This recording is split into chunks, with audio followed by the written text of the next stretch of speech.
Hi അസ്സലാമലൈക്കും. ഇന്ന് ഞാൻ വന്നിട്ടുള്ളത് നല്ലൊരു അടിപൊളി സ്രാവിൻ്റെ കറിയായിട്ടാണ്.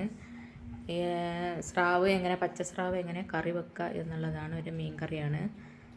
അപ്പോൾ ഒരു വെറൈറ്റി സ്രാവ് കറി ആയിട്ടാണ് വന്നിട്ടുള്ളത്. അപ്പോൾ അതെങ്ങനെ ഉണ്ടാക്കുക എന്നുള്ളതൊന്ന് കണ്ടു നോക്കാം. അപ്പോൾ അതാ ഞാൻ അതിനായിട്ടൊരു പാൻ വെച്ച് ചൂടാക്കിയിട്ടുണ്ട്. അതിലേക്ക് ഒരു 2 ടീസ്പൂണ് മുളക് പൊടിയാണ് ചേർക്കുന്നത്. പിന്നെ ചട്ടി നല്ലോണം ചൂടായി പോവരുത്, കാരണം മുളക് പൊടികളെല്ലാം കരിഞ്ഞു പോകാൻ സാധ്യതയുണ്ട്. പിന്നെ അതാ 1/2 ടീസ്പൂണ് മഞ്ഞൾപ്പൊടി, 1 ടീസ്പൂണ് മല്ലിപ്പൊടി, 2 ടീസ്പൂണാണ് മുളക് പൊടി. ഞാൻ 1 ടീസ്പൂൺ ഇട്ടിട്ടുള്ളൂ, പിന്നെ വീണ്ടും 1 ടീസ്പൂൺ ഇട്ട് കൊടുത്തിട്ടുണ്ട്. പിന്നെ പച്ചമുളകും ചേർക്കുന്നുണ്ട്. അപ്പോൾ എരിവിനനുസരിച്ച് നിങ്ങൾക്ക് ചേർത്ത് കൊടുക്കുക. ഇനി ഇതിൻ്റെ പച്ചച്ചുവ എല്ലാം മാറുന്നത് വരെ നല്ലോണം ഒന്ന് മൂപ്പിച്ചെടുക്കുക. സ്മെല്ല് മാറുന്നത് വരെ ചൂടാക്കിയെടുക്കണം. കരിഞ്ഞ് പോവരുത്. കരിഞ്ഞിട്ടുണ്ടെങ്കിൽ നമ്മുടെ കറി കയ്പ്പ് രുചിയായി മാറും, കറിയുടെ ടേസ്റ്റേ മാറിപ്പോവും.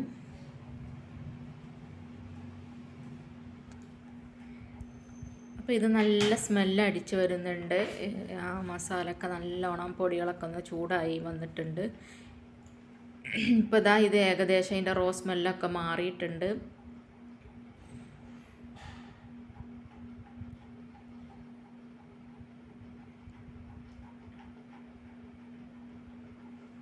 ഇനി ഇത് നമ്മുടെ ഒരു മിക്സിയുടെ ജാറിലേക്ക് ഞാൻ ഒഴിച്ചു കൊടുക്കലാണ്.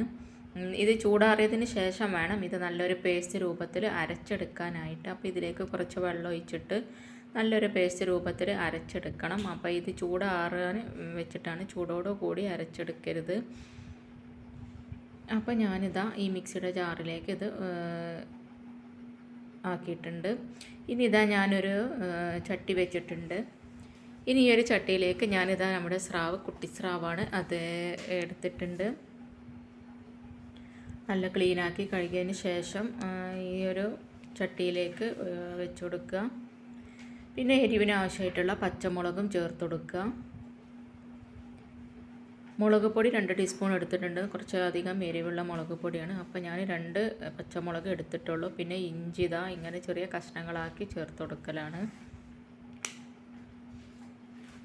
ഇഞ്ചി ചതച്ചെടുക്കേണ്ട ആവശ്യമില്ല, ഇങ്ങനെ ചെറിയ കഷ്ണങ്ങളാക്കി എടുത്താൽ മതി. പിന്നെ ഇതിലേക്ക് വേണ്ടത് ചെറിയ ഉള്ളിയാണ്.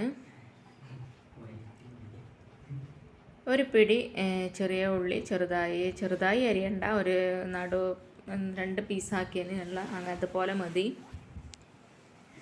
സ്രാവ് നമ്മൾ പല രൂപത്തിലും കറി വെക്കും, ഇതുപോലെ ഒന്ന് ചെയ്ത് നോക്കണം. പിന്നെ അതാ ഒരു പിടി തേങ്ങയാണ്, പിന്നെ കുറച്ച് കറിവേപ്പിൻ്റെ ഇലയാണ്. ഇനിയിപ്പോൾ ഇത് ചൂടാറിയിട്ടുണ്ട്. ഇത് ഞാൻ നല്ലോണം ഒന്ന് അരച്ചെടുക്കുകയാണ്. കുറച്ച് വെള്ളം ഒഴിച്ചിട്ട് പേസ്റ്റ് രൂപത്തിലൊന്ന് നല്ലോണം അരച്ചെടുക്കണം. അങ്ങനെ ഇപ്പോൾ ഇത് ഞാൻ അരച്ചെടുത്തിട്ടുണ്ട്. ഇനി ഈ ഒരു മസാലക്കൂട്ട് നമ്മുടെ ചട്ടിയിലേക്ക് ഒഴിച്ചു കൊടുക്കലാണ്.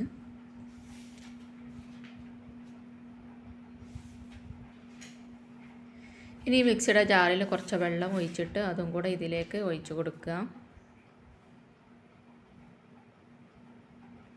ഇപ്പോൾ ഇതിൽ പച്ചമുളകുണ്ട്, തേങ്ങാക്കൊത്തുണ്ട്, ചെറിയ ഉള്ളിയുണ്ട്, ഇഞ്ചി ഉണ്ട്, പിന്നെ നമ്മുടെ പച്ചമീൻ പച്ചസ്രാവുണ്ട്.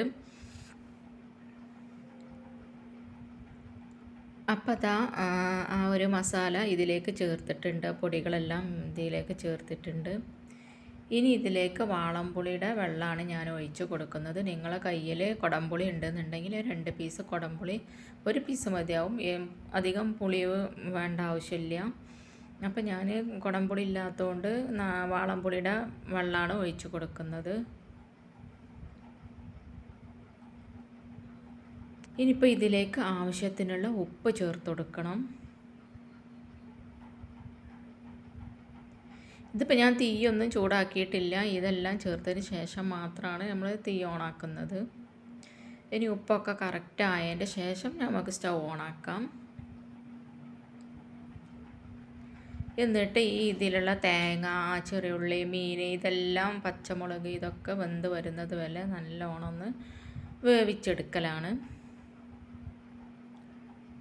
ഇപ്പോൾ ഞാൻ സ്റ്റൗ ഓണാക്കിയിട്ടുണ്ട്.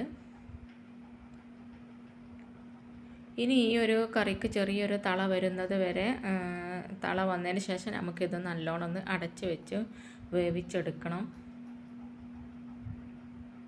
ഇപ്പോൾ ഇതാ ഇത് നല്ലോണം ഒന്ന് തള വന്നിട്ടുണ്ട്. ഇനി ഒന്ന് ഇളക്കി കൊടുത്തതിന് ശേഷം നമുക്കിതൊന്ന് അടച്ച് വെച്ച് നല്ലോണം ഒന്ന് കുക്കാക്കി എടുക്കണം.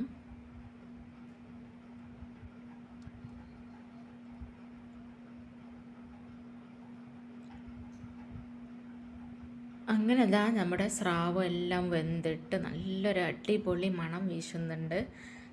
ഇനി ഇതിലേക്ക് തേങ്ങ അരപ്പ് തയ്യാറാക്കാം. അതിനായിട്ട് ഞാൻ ഒരു പിടി തേങ്ങ അളവ് കൂടരുത്,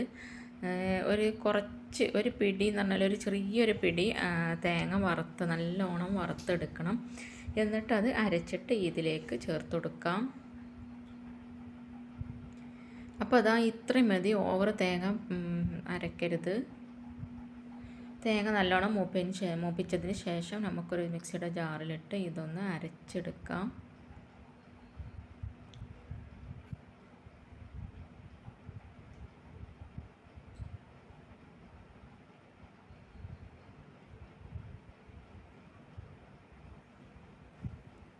ഇനിയിപ്പോൾ ഇതാ ഞാൻ തേങ്ങ അരച്ചിട്ടുണ്ട്, അത് ഈ ഒരു കറിയിലേക്ക് ഒഴിച്ചു കൊടുക്കലാണ്. കുറച്ചും കൂടെ മിക്സിയുടെ ജാറിൽ ഒന്നും കൂടെ വെള്ളം ഒഴിച്ചിട്ട് ഈ ഒരു കറിയിലേക്ക് ഒഴിച്ചു കൊടുക്കുകയാണ്.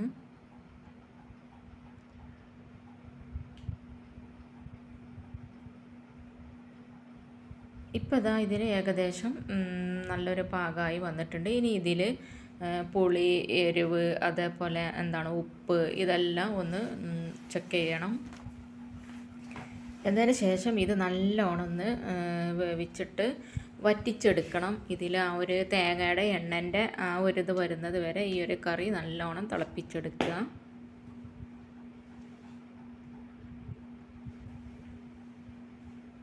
നല്ല അടിപൊളി ടേസ്റ്റാണ്. നമ്മൾ സാധാരണ കറി വെക്കുന്നതിലും ഒരു വെറൈറ്റി ആയിട്ടാണ് ഇത് വെക്കുന്നത്. ഇത് വലിയ സ്രാവൊക്കെ ആണെന്നുണ്ടെങ്കിൽ ഇതിലേറെ നല്ല ടേസ്റ്റ് ഉണ്ടാവും. കാരണം എനിക്ക് ചെറിയ ഒരു കുട്ടി സ്രാവാണ് കിട്ടിയിട്ടുള്ളത്. നല്ല വലിയ സ്രാവാണെന്നുണ്ടെങ്കിൽ നല്ല ടേസ്റ്റാണ്. അപ്പോൾ അതാണ് നമ്മുടെ കറി നല്ലോണം തിളച്ച് വന്നിട്ടുണ്ട്. തിളച്ച് നല്ല വറ്റി പാകമായി വന്നിട്ടുണ്ട്. നല്ല അടിപൊളി മണമാണ്.